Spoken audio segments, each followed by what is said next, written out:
Hey guys, Big J here. Before we get started, just wanted to say thanks for all the support for watching our videos. 60% of you, though, aren't subscribed. So smash that big red button, turn on the bell, and you guys can keep up to date with all our amazing content. Now, round two was shocking. Shocking for my team. I'm just going to give you guys a bit of a rundown, do something a bit different in today's episode. Let me know in the comments if you like it or not. Thursday, Carlton versus Geelong.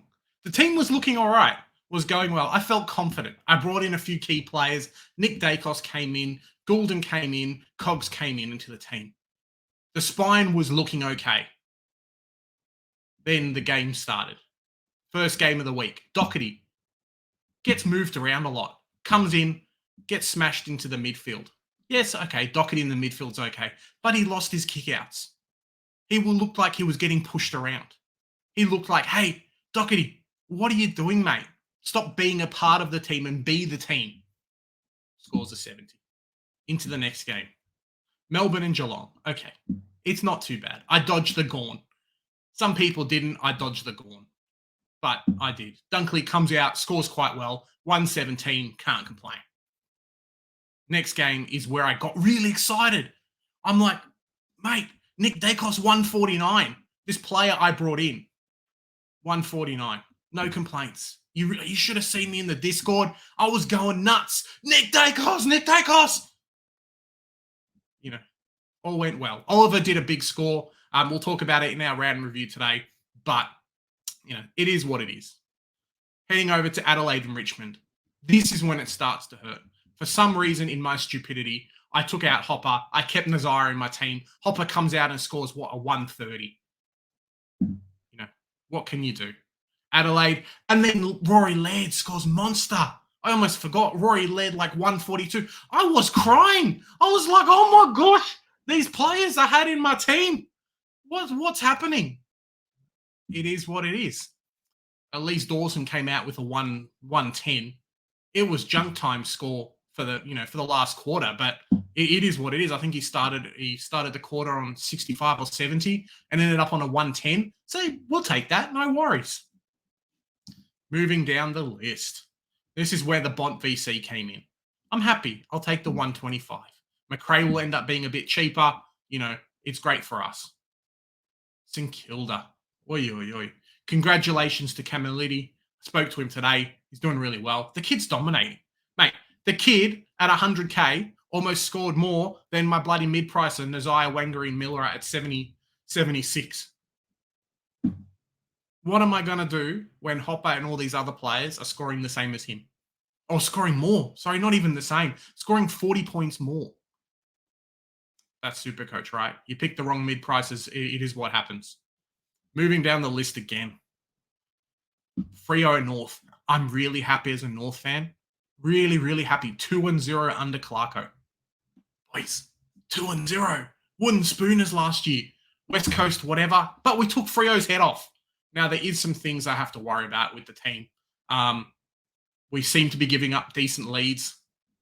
We'll try and work on that and make it better. But, you know, 1 point is 1 point. People were complaining, oh, you know, kicked it out on the full whatever. Get out of here. The AFL rules, it's okay. The thing that pissed me off was my ruckman. Sean Darcy, get in the bin. How dare you, at 560K, spend the entire game in the forward line? You got smashed by a 34-year-old Goldstein. You know, the woes kept coming, people. The woes kept coming. Next up was Sydney Hawthorn. Now, Goulden did quite well. I was pretty happy. You know, this player that I had brought into my team spent the money, should have started him, but I was pretty happy with the result there. Cam McKenzie. So, you know, score of 52. It's not great. He's a rookie. You kind of expect these scores. People had Warple at 300K scoring 100. Not Big J, though. That's all right. It is what it is. It is what happens sometimes. Moving down the list. So, Essendon Gold Coast. Ridley. You know, every year, Ridley, you suck us in. First game, yeah, 100. Woo, so happy. Next game, a 70. Joe was watching the game.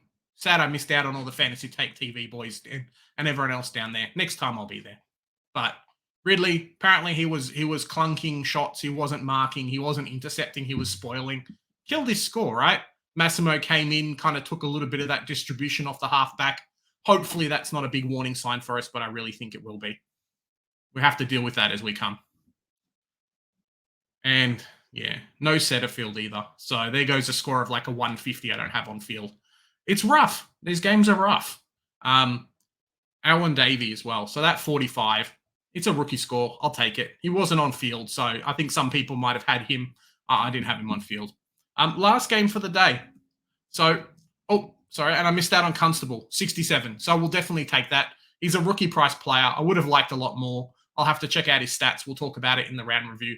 But, 67 on field is a lot better than a couple of other players who I'll talk about right now. And Sam Flanders, 46. So he's gone. See you later, mate. Your experiment, I shouldn't have started you. For 50K more, could have got Warple to start with. For 100K more, could have got Setterfield. At least I didn't bring in Horn Francis like a few people did this week. Unlucky guys. There's a big talk about, hey, you don't get rid of rookies in 1 week. You don't bring mid prices in after a week too, because situations like this happen.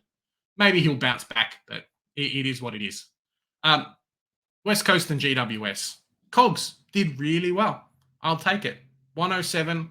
I brought him in. You want hundreds? Yeah, it's great. Tom Green, 106. Fantastic. Callahan, 45, boys. What do you do with a 45? I know he got bumped in the second quarter. I'm really glad he came back because he was on like 20 points. I'm one of the few people that had him. I think his ownership's like 20 or 30%. So one of the few people in the Discord, people that I know that have brought him in, or at least started him. So there's not that hurt there because I started the player instead of bringing him in last week, but it is painful. Guys, his price. I've talked about Hopper, talked about Warple, talked about Setterfield. Guys, his price. He's competing with them. And that's, a good 70 points I didn't have this week over picking one of those players. Chesser, you're out of my team, 27. Come on, man. You get a berth at AFL. The team sticks with you. You're playing in the midfield or playing on the wing at least, a 27. And the big one as well was Jimby. So a big 76 there. I'm fantastic. I'm happy. I'm loving it. Let me pull up the scores. You guys can have a look. And then I'll talk about the trades that I brought in as well for this week. It's going to be a shocker. It's going to be a rebuild. But you guys are going to be along here for the ride. I'm happy. No more complaining. Let's go. This week we scored 2,103. It wasn't great, but it is what it is. We dropped 5,000 ranks. So I thought I was doing okay. This score last week would have been fantastic. And then people started commenting, oh yeah, is 2,400 okay? Is 2,300 okay? I'm like, oh my gosh. That's just what happens, right? Bad days. Last year, something similar happened as well. We still caught back up. I value my trading ability, so whatever. I think we were up something like 150 points for the trades we made last week. It's just the spine. It's just the spine's good, right? It's the fat. My team went to McDonald's, boys. The spine did all right, but we just didn't perform because we got too fat. So that's some of that fat's cut off. Big J said, hey, we're going to the gym this week. So let's have a look at what we're doing. We've spoken about the players. You guys know what's happening. This week, we're getting rid of Callahan because apparently he might still be injured. So we just have to be careful of that. One shoulder knock and the kid's out. So he's got to be out of your team. Flanders, he's barely going to make any money with an average of 45 or 55. So he's got to go as well. And Big Chester's gone as well. So the thing with this team at the moment is just to get in all the players that are going to score points. That's what we want. That's what we're looking for. Set ourselves up for the next kind of round of stuff. Yes, I don't have a lot of the really good mid prices. I can't go in and change them. I've tried to figure out the points and do all these other things. You just can't. So this week, I'm just trying to bring in the cash cows that I need, bring in the guys that are severely undervalued that could potentially become keepers. With this setup, with the guys I'm bringing in, the forward line could be done. The back line's almost done as well. Going 4 deep and like 5 deep in the forward line's been fantastic. We just have to set up our team for these mid prices and all these rookies and things like that in the middle to actually go up in massive value. Round 6, 7, 8, 9, 10, primos come in, players get swapped out. That's kind of the plan.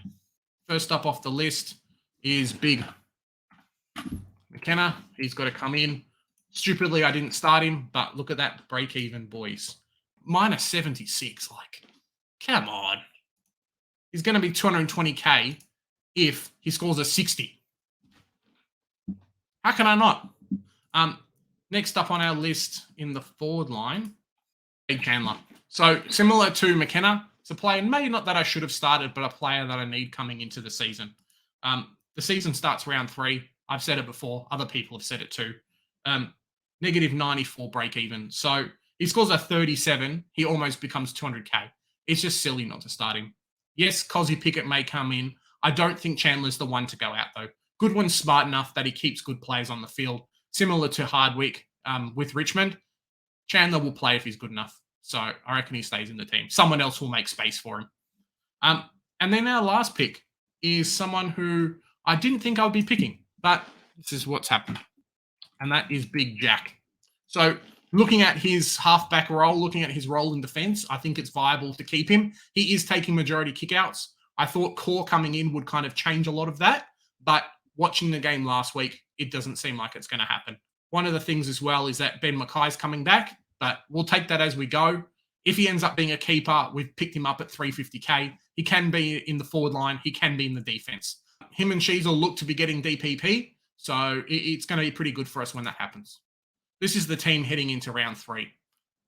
Backline looks all right. I've kept Lockie Jones. Yes, it would have been nice to get rid of him, but I don't have the trades. I have other spots to fill. And after his 5 gets cycled out, he should be on track to come in and score, probably get to 350K, which is what we want. Him plus a Wilmot could end up being a defender primo or a midfield primo, the way it's going. We could cycle Jimby or Constable to the back line. Nazai is probably the biggest threat, the thing that's really going to hurt us. So that's the midfield. These 2 guys here are going to go move into these spots. So it ends up being 5 finished. And then Chandler, we'll keep him on field for now. Yeah, team's not looking too bad. I'm quietly optimistic, but the luck I've had in the last couple of weeks hasn't been great. I'm glad you guys are along for the ride, though. So that's my team heading into round 3. Let me know in the comments how you guys scored. Let me know how much you guys beat me by. Remember, we've got our Supercoach group as well, where you guys can win some amazing prizes. We'll talk about who's the leaderboard heading into next round. And guys, remember, here at the Centre Bounce, we do the hard work, so you don't have to. Bye for now.